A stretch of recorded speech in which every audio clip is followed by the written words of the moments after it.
நாக்குண்டாம் நல்ல மனம் உண்டாம் மாமலரால் நோக்குண்டாம் மேனி நுடங்காது பூக்கொண்டு துப்பார் திருமேனி தும்பிக்கையன் பாதம் தப்பாமல் சார்வார் தமக்கு. அன்பார்ந்த நேயர்களுக்கு இனிய வணக்கம். நாம் இந்த வீடியோவில் பார்க்கக்கூடிய தலைப்பு அப்படிங்கிறது தமிழ் புத்தாண்டு பலன்கள். அதாவது 60 தமிழ் வருடங்களில் இப்போ பிறக்க இருக்கக்கூடிய ஏப்ரல் 14ஆம் தேதி அன்று வரக்கூடிய தமிழ் பாரப வருஷம், இந்த பாரப வருஷத்தினுடைய தமிழ் புத்தாண்டு பலன்களை தான் நம்ம பார்க்க இருக்கோம். முதல்ல இந்த பாரப வருஷம் அப்படிங்கிற வருஷத்தினுடைய வெண்பா அப்படிங்கிறதும் அந்த வெண்பாவுக்கான விளக்கத்தையும் நம்ம முதல்ல பார்த்துருவோம். ஏன்னா பாரப வருஷம் அப்படிங்கிறது 40வது வருடங்களாக வருது. மொத்தம் தமிழ் ஆண்டுகள் 60, அதில் 40வது வருடம் பாரப வருடம். இந்த 40வது வரக்கூடிய பாரப வருடத்தினுடைய வெண்பா அப்படிங்கிறது மிக்க பாரபத்தின் பின் மலையாம் தக்க பசுக்கள் தலைக்குமே இக்கு பலிக்காது நால்வகை உயிருக்கும் இன்பம் கழிக்காதனவே கருது அப்படின்னு சொல்லியிருக்காங்க. இதுக்கு அர்த்தம் என்ன அப்படின்னு பார்த்தீங்கன்னா, இந்த பாரப வருஷத்தினுடைய ஆண்டின் பிற்பகுதி நல்ல மழை பொழியும், தக்க பசுக்கள் தலைக்கும், அதாவது நல்ல பசுமாடுகள், நல்ல பசுமாட்டினுடைய பால் வளம் பெருகும் அப்படின்றத சொல்லியிருக்காங்க. அடுத்து இக்கு பலிக்குமே அப்படின்னா, பலிக்காது அப்படின்னா இக்கு பலிக்காது அப்படின்றது ஒரு புதிய சொல்லாக இன்றைக்கி நமக்கு தென்படுது. அப்போ இக்கு அப்படின்ற சொல்லுக்கான அர்த்தம் அப்படிங்கிறது சூதுவாது, அதாவது ஒரு எப்படி சொல்கிறது அப்படின்னா, ஒருத்தரை வஞ்சிக்கிறது, ஒருத்தரை ஏமாற்றுறது, நம்ப வச்சு துன்பத்தை அனுபவிக்க வைக்கிறது அப்படிங்கிற வார்த்தையை தான் இக்கு அப்படின்ற சொல்லினுடைய அர்த்தமாக இந்த தமிழ் அகராதியில் குறிப்பிடப்பட்டிருக்கு. இக்கு பலிக்காது 4 வகை உயிருக்கும் இன்பம். 4 வகை உயிர்கள் அப்படிங்கிறது 4 வகைப்பட்ட ஊர்வன, நடப்பன, பரப்பன, மனித இனம் அப்படின்ற 4 வகை உயிருக்கும் இன்பம் அப்படின்றத சொல்லியிருக்காங்க. கழிக்காதனவே கருது அப்படின்ற வார்த்தையினுடைய அர்த்தம் இன்பம் பொங்கி வழியக்கூடிய ஆண்டு அப்படிங்கிறத சொல்லியிருக்காங்க. இந்த பாரப வருடத்தினுடைய ஒரு பலனாக ஒரு வெண்பாவை இடைக்காடர் சித்தர் கொடுத்துருக்காரு.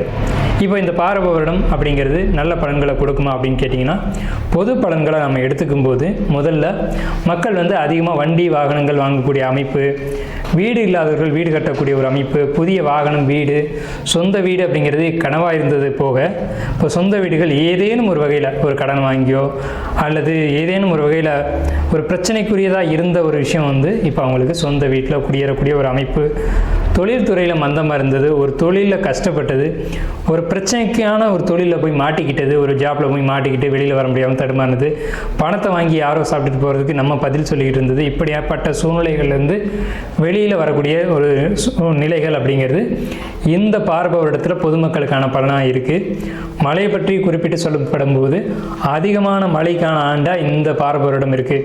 12 வருடங்களுக்கு ஒரு முறை கடகராசியில் குரு பகவான் சஞ்சரிக்கக்கூடிய இந்த பாரப வருட ஆண்டு முழுக்கவே, இந்த ஆண்டு முழுக்கவே குரு பகவான் உச்ச நிலையில் கடகராசியில் இருக்கிறதுனால தங்கம் விலை குறையும், அரசியல் மாற்றங்கள், மக்களுடைய துன்பங்களை துடைக்கக்கூடிய, மக்களுடைய அக்கறை மீது நலன் கருதக்கூடிய அரசு தலைமைக்கு வரக்கூடிய இந்த பாரப வருடமாக இருக்கும்.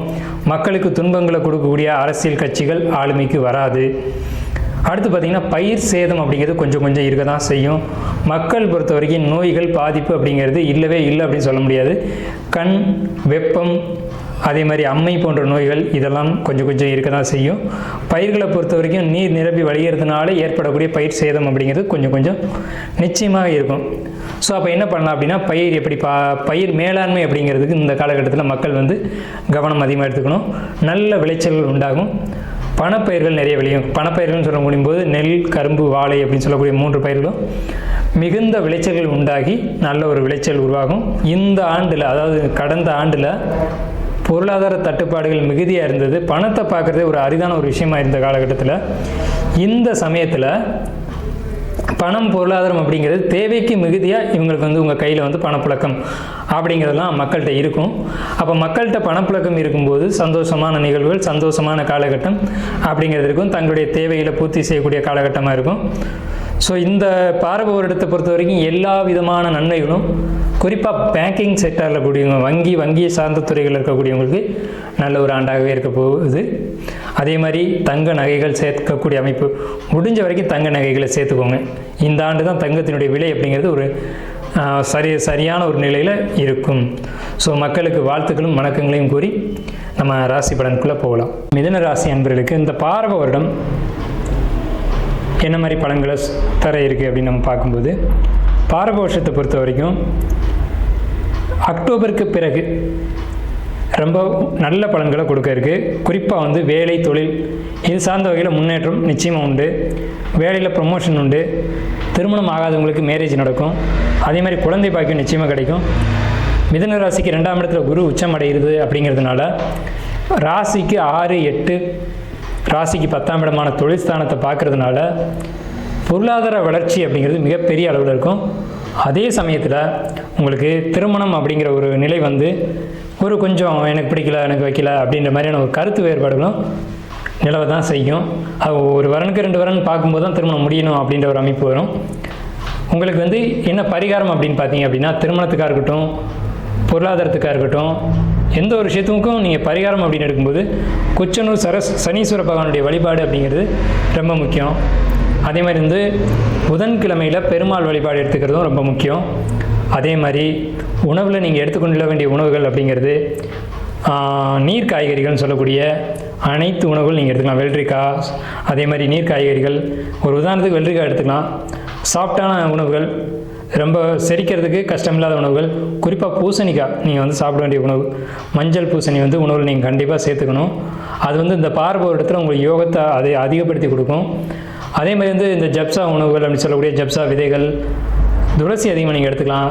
நீங்கள் சாதாரணமாக குடிக்கக்கூடிய தண்ணியில் கூட துளசி, அந்த மாதிரி துளசி போடலாம், கிராம்பு போடலாம், பட்டை போடலாம். இதெல்லாம் போட்டு அது ஊறினதுக்கு பிறகு நீங்கள் அந்த நீரை வந்து குடிக்கும்போது புதனுடைய ஆதிக்கம் உங்கள் உடலில் அதிகப்படுத்தி இந்த பார்வையிடம் உங்களுக்கு யோகத்தை அதிகப்படுத்தி கொடுக்கும். அதே சமயத்தில் கசப்பு சார்ந்த உணவுகளை நீங்கள் முழுதுமே அவாய்ட் பண்ணணும். பாகக்காய், அது மாதிரி கசப்பான உணவுகள், கோவக்காய், அதே மாதிரி உங்களுக்கு வந்து அதலக்காய், இந்த மாதிரி உணவுகள் வந்து நீங்கள் பெரும்பாலும் நீங்கள் வந்து தவிர்த்துக்கிறது ரொம்ப நல்லது. அதே மாதிரி வெளியூர் பயணங்கள், நீண்ட தூர பயணங்கள் அப்படிங்கிறத நீங்கள் குறைச்சிக்கணும். ரொம்ப ட்ராவலிங் அப்படிங்கிறத வச்சுக்கக்கூடாது. ஆனால் வெளியூர் வெளிநாட்டு பயணங்கள் இந்த தொழில் ரீதியாக உங்களுக்கு இந்த காலகட்டத்தில் வரும், அதை நீங்கள் ஏற்படுத்திக்கலாம். சனிக்கிழமை தோறும் ஆஞ்சநேயருக்கு நல்லெண்ணெய் விளக்கு ஏற்றுறது அப்படிங்கிறது ரொம்ப சரி, உங்களுக்கு ரொம்பவுமே யோகத்தை கொடுக்கக்கூடிய ஒரு அமைப்பை கொடுக்குது. இடமாற்றம் நல்ல விதத்தில் அமையும். இந்த ஆண்டு கல்வி நிலை குறிப்பாக பார்க்கும்போது உங்களுக்கு 2ஆம் இடத்துல குரு உச்சம் அப்படிங்கிறனால அடிப்படை கல்வியில் மிகப்பெரிய முன்னேற்றத்தையும், தொழில் கல்வியில் இருக்கக்கூடியவங்களுக்கு நல்ல ஒரு முன்னேற்றத்தையும் கொடுக்கும். தொழில் சார்ந்த வகையில் ஒரு முன்னேற்றம் அப்படிங்கிறது நிச்சயமாக இருக்கும். குடும்பத்தில் கணவன் மனைவி ஒற்றுமை அப்படிங்கிற மிகப்பெரிய அளவில் ஒரு அனுசரணையான ஒரு அமைப்பு அப்படிங்கிறது கண்டிப்பாக இருக்கும். சனிக்கிழமை தோறும் நல்லெண்ணெய் தீபம் போட்டு ஆஞ்சநேயருக்கு குறிப்பாக வந்து வெற்றிலை மாலை, அந்த வெற்றிலையும் எப்படி கட்டணும் அப்படின்னா 2 வெத்தலை ஒரு பாக்கு, இதை வச்சு 12 வெத்தலை மட்டும் வச்சு கட்டி நீங்கள் ஆஞ்சநேயருக்கு சனிக்கிழமை தோறும் சாற்றி வழிபாடு செய்கிறது அப்படிங்கிறது மிகப்பெரிய ஒரு நல்ல ஒரு முன்னேற்றத்தை கண்டிப்பான முறையில் இந்த மிதுன ராசிக்காரங்களுக்கு நிச்சயம் கொடுக்கும். இப்போ நம்மளுடைய பலன்களை தெரிஞ்சுக்கிட்டோம். ஜோதிடத்தின் மீது ஆர்வம் கொண்டவங்களோ, அல்லது கிரக நிலைகளை பற்றி தெரிஞ்சுக்கணும்னு நினைக்கிறவங்களோ, அல்லது தனிப்பட்ட முறையில் ஜாதகம் பார்த்துக்கணும் அப்படின்னு நினைக்கிறவங்க, ஆன்லைன்லேயோ அல்லது நேரடியாகவோ தெரிஞ்சுக்கணும்னு நினைக்கிறவங்க, வாஸ்து தெரிஞ்சுக்கணும்னு நினைக்கிறவங்க, அல்லது வீடு பார்க்கணும், எங்களுடைய வாஸ்து குறைகள் இருக்குதுன்னு சந்தேகப்படுறோம் அப்படின்னு தெரிஞ்சுக்கணும்னு நினைக்கிறவங்களுக்கு ஒரு சின்ன ஒரு விஷயம் என்னென்னு கேட்டிங்கன்னா, நமக்கு ஸ்க்ரீனில் தெரிகிற நம்பருக்கு நீங்கள் கால் பண்ணி பதிவு பண்ணிவிட்டு எப்போ வேணாலும் நம்மளை வந்து கால் பண்ணலாம். பதிவு பண்ணிக்கோங்க.